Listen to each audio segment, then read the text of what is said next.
Bienvenidos a una edición más de su noticiero de AVA Televisión. Mi nombre es Jaime Sevilla y estas son las noticias. El Papa Francisco aprueba beatificación de Juan Pablo I. Francisco ha aprobado el milagro que hará posible la beatificación de Albino Luciani, mejor conocido como Juan Pablo I. El milagro atribuido a su intercesión es la curación de una niña en Argentina que padecía una enfermedad cerebral. Albino Luciani fue elegido papa en agosto de 1978, cuando tenía 65 años. Estas fueron sus primeras palabras. Ieri mattina io sono andato alla Sistina a votare tranquillamente. Mai avrei immaginato quello che stava per succedere.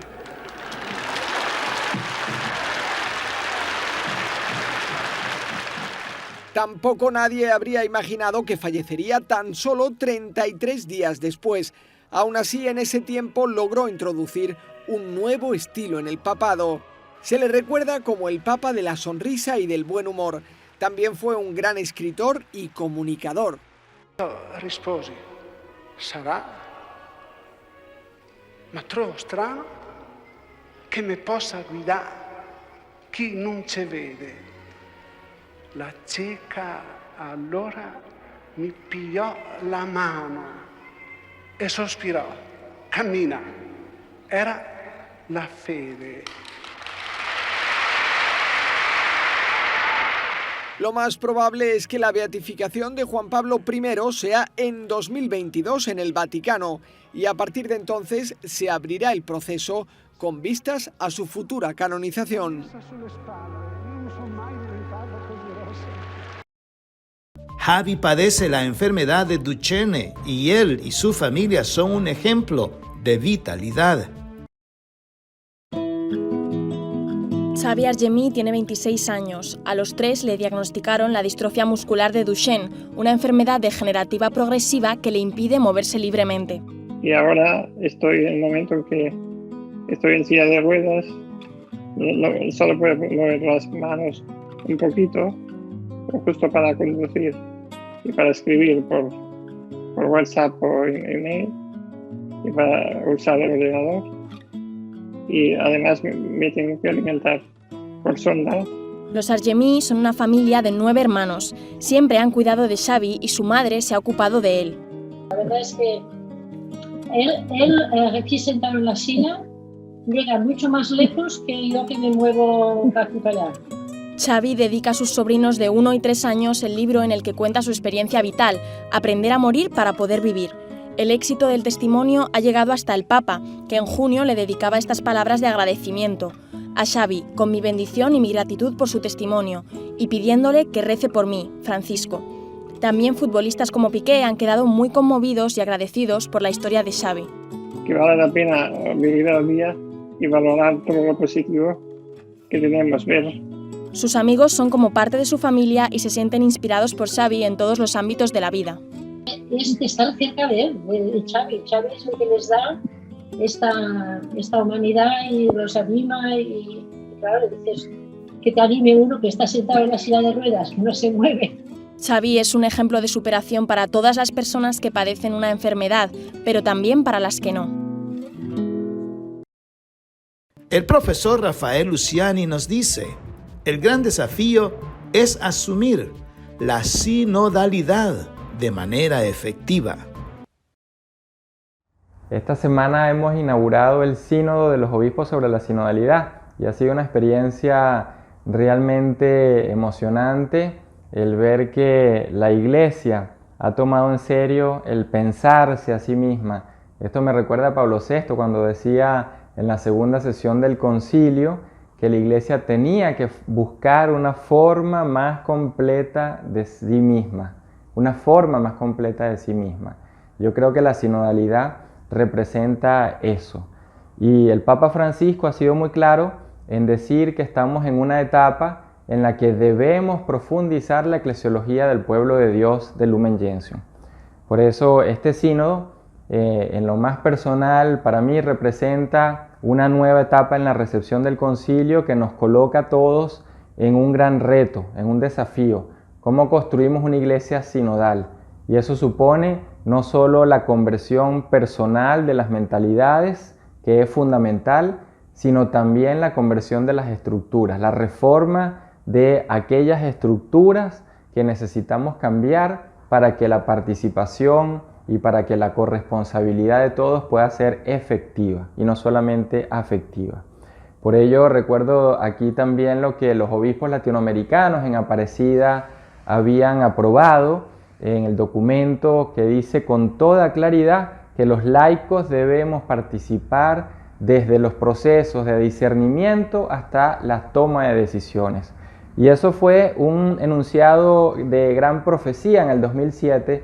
Hoy en día, con la sinodalidad, vemos que eso ha sido un clamor y con este sínodo creo que estamos todos en este proceso de 2 años para construir un modelo institucional en una iglesia que sea sinodal. El presidente del CELAM sobre el sínodo nos dice, la mejor preparación es la escucha.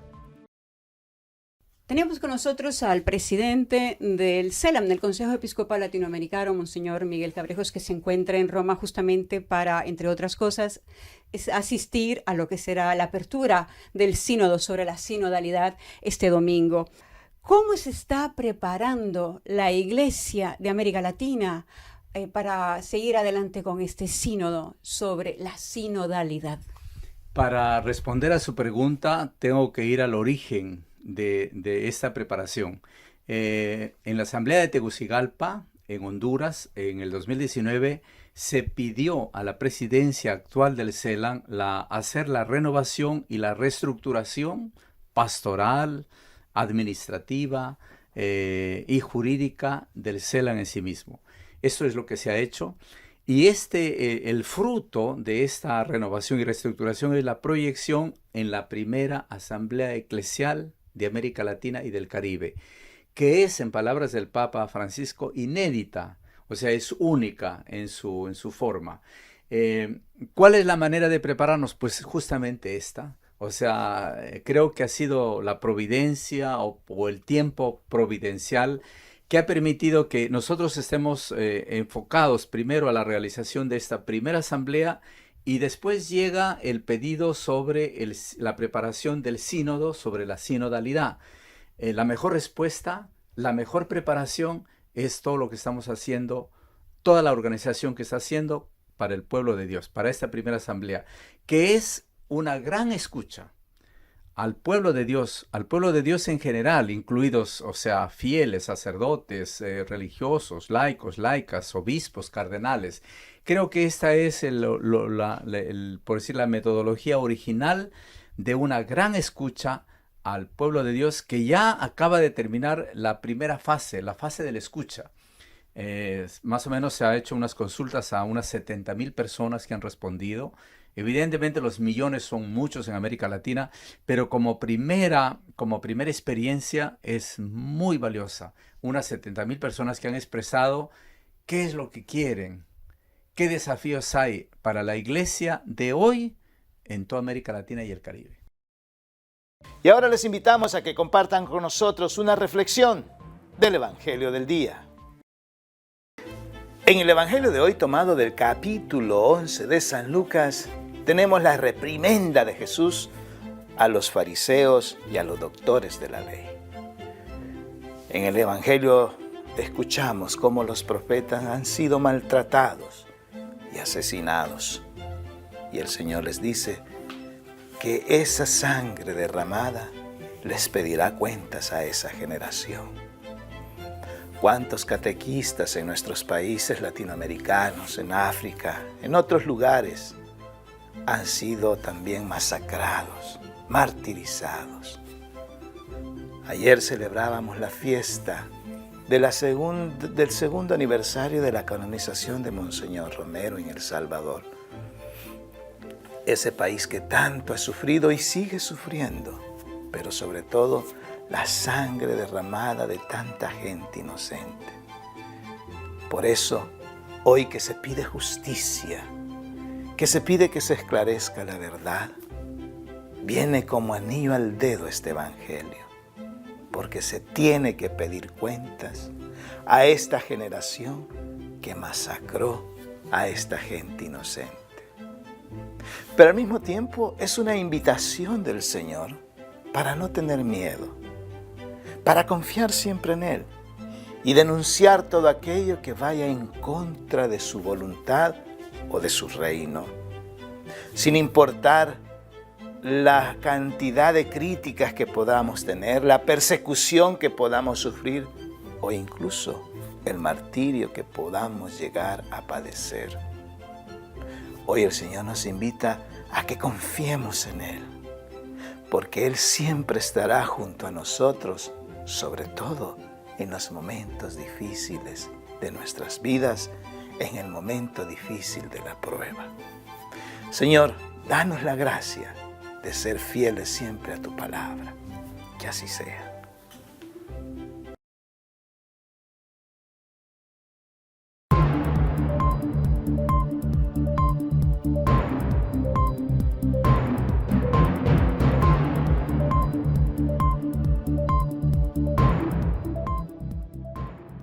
Batalla hasta el 3 de diciembre para evitar un impago de Estados Unidos. La amenaza de un impago de Estados Unidos y un posible cierre de gobierno desapareció en octubre y queda pospuesta hasta el 3 de diciembre. Gracias a un acuerdo bipartidista, la Cámara de Representantes dio la aprobación final este martes a la legislación que eleva temporalmente el límite de endeudamiento del gobierno a $28,9 billones, gracias a un aumento de $480 mil millones. Los republicanos insisten en que los demócratas deben asumir la responsabilidad exclusiva de aumentar el límite de la deuda, porque su partido quiere gastar billones de dólares para expandir programas sociales y abordar el cambio climático. El no elevar el techo de la deuda puede resultar en la pérdida de hasta 6 millones de empleos, la eliminación de 15 billones en patrimonio de los hogares y un aumento drástico en el costo de los préstamos automotrices, hipotecas, préstamos educativos, tarjetas de crédito y otros préstamos. El líder republicano del Senado, Mitch McConnell, le notificó a Joe Biden el viernes que no trabajaría con los demócratas en otro aumento del límite de deuda. Sin embargo, los demócratas dicen que el aumento de la autoridad para obtener préstamos es necesario en gran medida para cubrir el costo de los recortes de impuestos y los programas de gastos adoptados durante la administración del expresidente Donald Trump, que los republicanos del Congreso apoyaron. En muchos sentidos, el techo de la deuda es una obra de arte de actuación política perfecta. Permite que ambas partes digan cosas sobre la otra. Hay mucha opacidad. El elector no comprende realmente lo que está sucediendo y así, aunque todos sabemos que tenemos que aumentar el límite de la deuda porque nadie quiere incumplir con estas cosas. La aprobación de la Cámara de Representantes evitó las preocupaciones de que Estados Unidos entraría en default por primera vez. Pero la extensión temporal prepara ahora el escenario para que la lucha continúe. Jacopo Luzzi, Voz de América, Washington. Los Estados Unidos de América retomará asiento en el Consejo de Derechos Humanos de la ONU.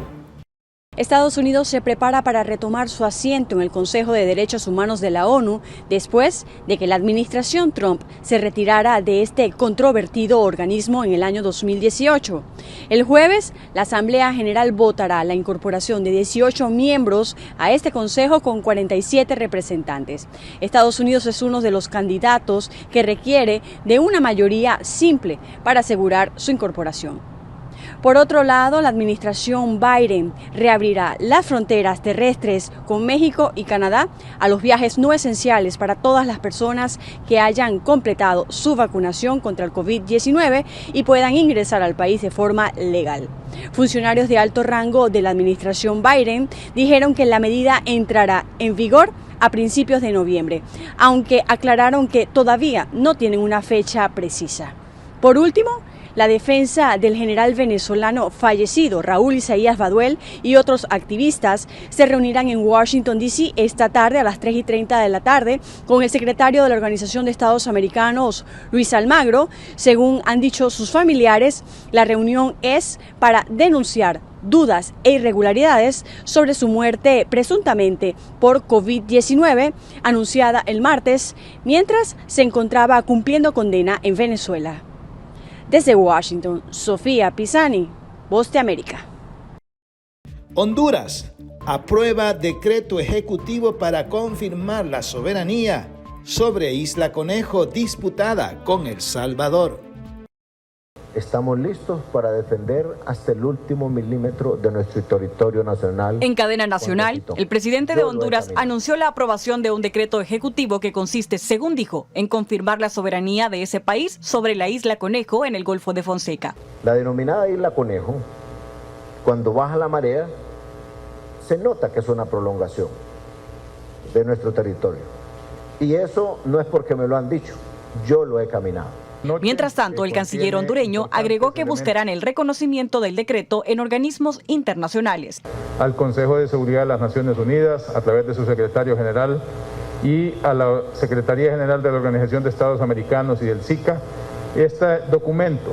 El presidente Hernández aseguró que el decreto era necesario para proyectos logísticos previstos por el gobierno de Honduras y denominados de prioridad nacional, como el puerto de Amapala. Se trataría de una iniciativa que también considera la ampliación de la carretera que inicia en tierra firme y lleva hasta Jícaro Galán, además de la creación de un Instituto de Desarrollo del Golfo.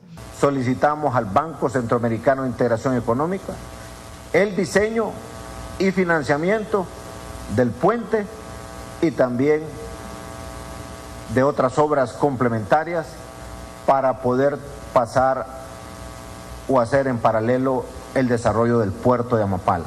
Juan Orlando Hernández además habló de defender el territorio hondureño hasta el último milímetro. Cerramos filas como nación ante cualquier amenaza.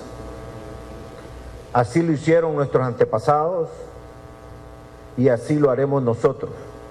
No vamos a ceder ni dudar en lo que es nuestro sagrado deber de defender la patria. En redes sociales, el presidente Nayib Bukele respondió al presidente de Honduras con esta fotografía en la que le invita a comer un chocolate. Para Teleprensa Canal 33, Adriana González.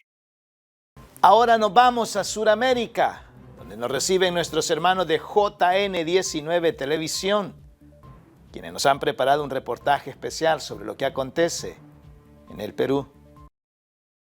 ¿Cómo están, amigos? Mi nombre es Yamil Espinosa, reportando desde el Perú para la cadena hermana ABA Televisión y JN19.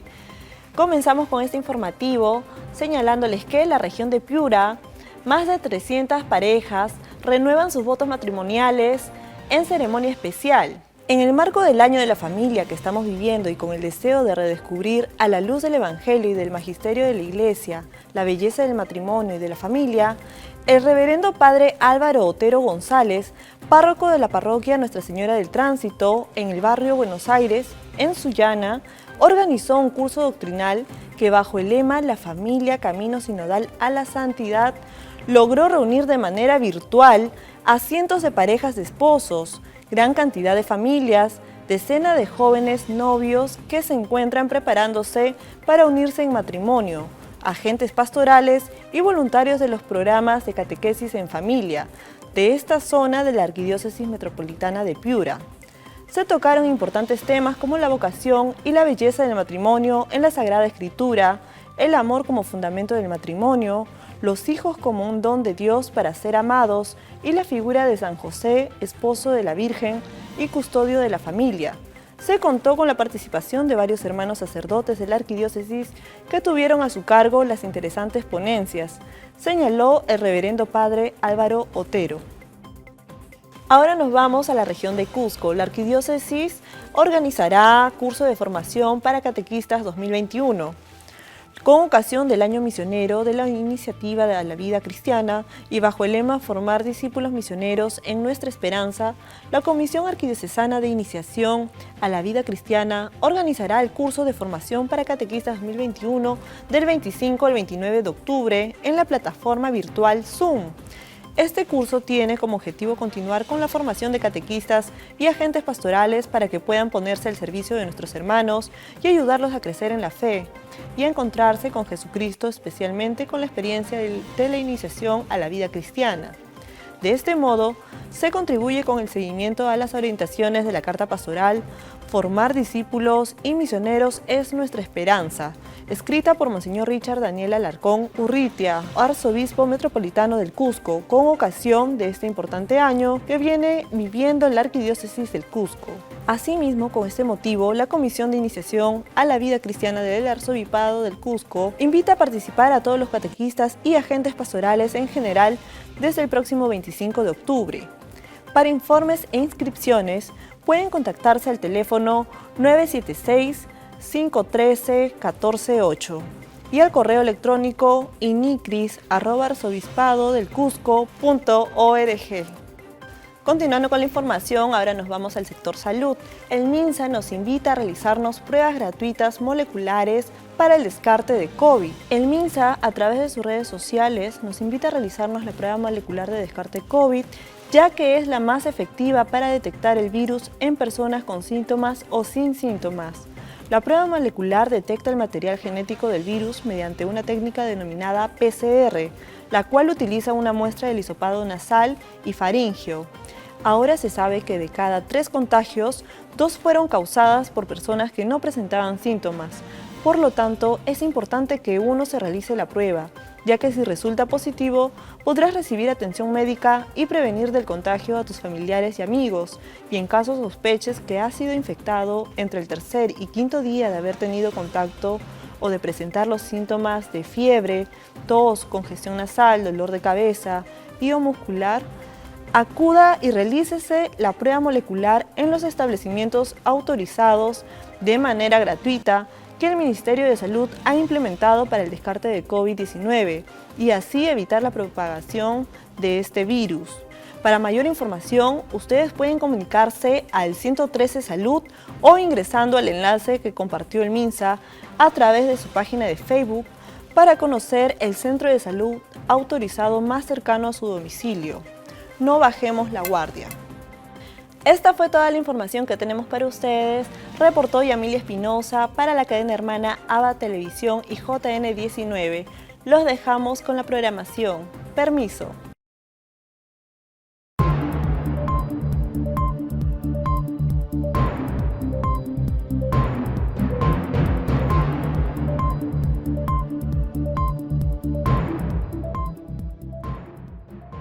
Consideran que Honduras usa tema de la Isla Conejo en El Salvador por su campaña.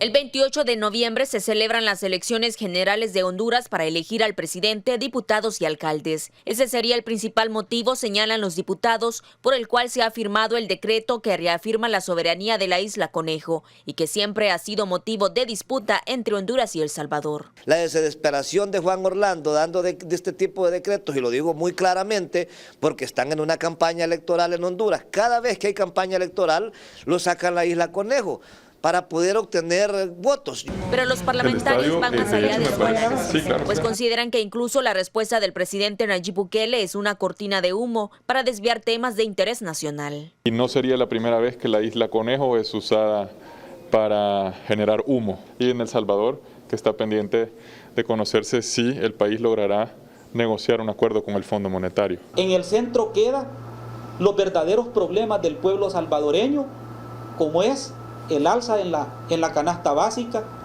más contagios de COVID y muertes. Para el PCN, la Isla Conejo en el Golfo de Fonseca pertenece a El Salvador. Los diputados consideran que el conflicto sobre la soberanía de la Isla Conejo es un tema que se debe de resolver de manera pacífica y por la vía diplomática. Creo que todos los salvadoreños estarán en la misma línea. No queremos guerra, no queremos conflicto, mucho menos con un país vecino. Si de existir algún conflicto, pues debe resolverse de la manera pacífica, diplomática y civilizada. La jurisdicción sobre la Isla Conejo no fue definida por la Corte Internacional de Justicia de La Haya en 1992. Es rodeada por los islotes El Tigre, Mianguera y Mianguerita. Para Teleprensa Canal 33, Doris Chicas. Hoy, 14 de octubre, día de San Calixto. Conozcamos más de su historia.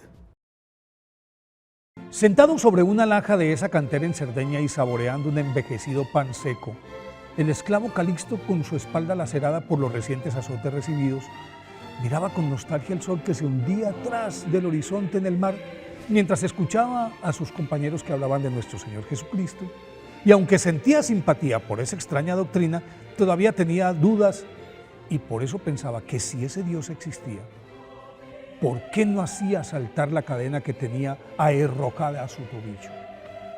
Sin nada que perder, probó suerte y musitó una tímida plegaria pidiéndole al Señor que lo liberara de ese suplicio. Y no había terminado cuando se acercó el capataz, pronunció los nombres de varios reos, entre los cuales el de Calixto, los hizo pasar al frente, ordenó que les quitaran los grilletes y les dijo que por orden del emperador Cómodo quedaban en libertad. Calixto, perteneciente a una familia de esclavos, nació en el año 155 en Roma y por su inteligencia y capacidad para administrar se ganó desde muy joven la confianza de su amo cristiano Carpóforo, quien lo puso al frente de sus negocios cuando apenas contaba 25 años y los dirigió exitosamente durante un buen tiempo, pero de pronto, inexplicablemente, sus manejos se volvieron dudosos y los acreedores empezaron a acosarlo hasta que la situación se hizo tan tensa que le reclamaron directamente a Carpóforo y este lo puso en conocimiento de las autoridades. Aunque Calixto trató de huir, fue atrapado y sometido a un severo juicio en el que lo condenaron a trabajos forzados en Cerdeña, en donde permaneció varios años hasta que, gracias a la mediación de Marcia, una cristiana que profesaba su fe en secreto y era la favorita del emperador, obtuvo su libertad.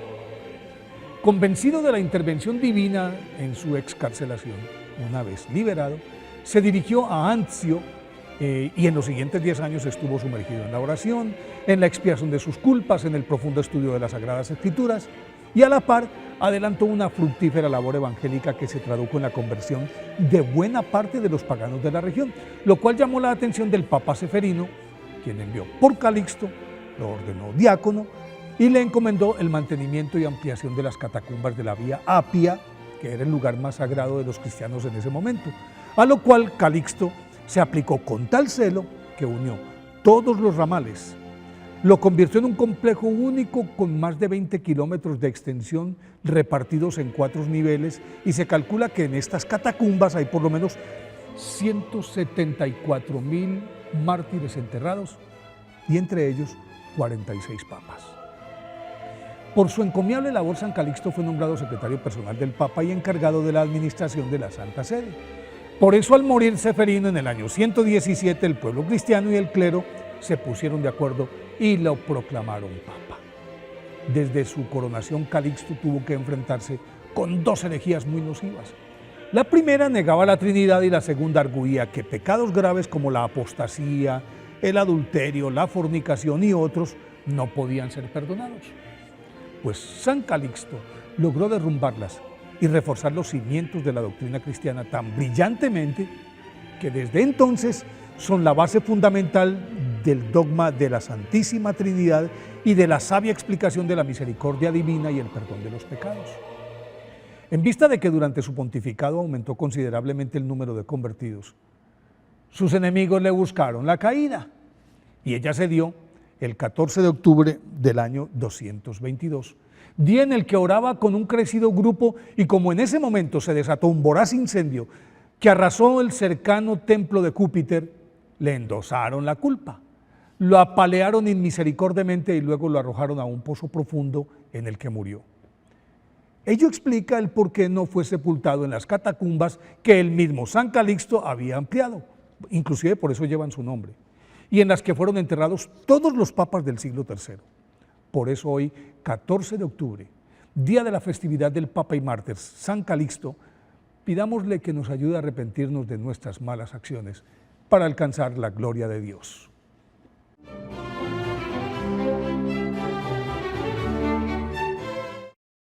Y para concluir nuestro noticiero, los dejamos con la intención del Papa Francisco para el mes de octubre, que es sobre discípulos misioneros.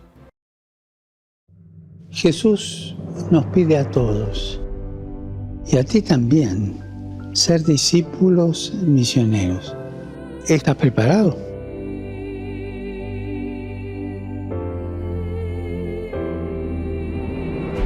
Basta con estar disponibles a su llamado y vivir unidos al Señor en las cosas más cotidianas, trabajo, los encuentros, las ocupaciones de cada día, las casualidades de cada día, dejándonos guiar siempre por el Espíritu Santo. Si te mueve Cristo, si haces las cosas porque Cristo te guía, los demás se dan cuenta fácilmente. Y tu testimonio de vida provoca admiración. Y la admiración hace que otros se pregunten, ¿cómo es posible que esto sea así? ¿De dónde le viene a esta persona el amor con el que trata a todos, la amabilidad, el buen humor?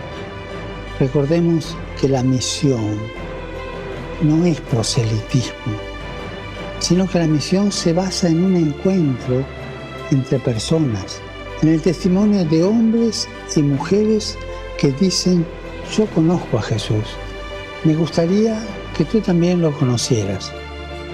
Hermanos y hermanas, recemos para que cada bautizado participe en la evangelización y que cada bautizado esté disponible para la misión a través de su testimonio de vida y que este testimonio de vida tenga sabor a evangelio.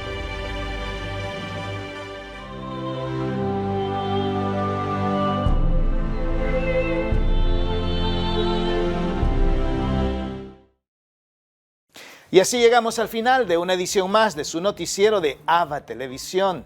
Gracias por estar con nosotros.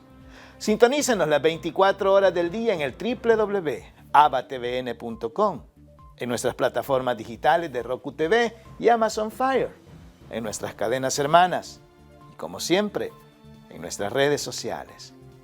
Ahí nos vemos. Que Dios los bendiga.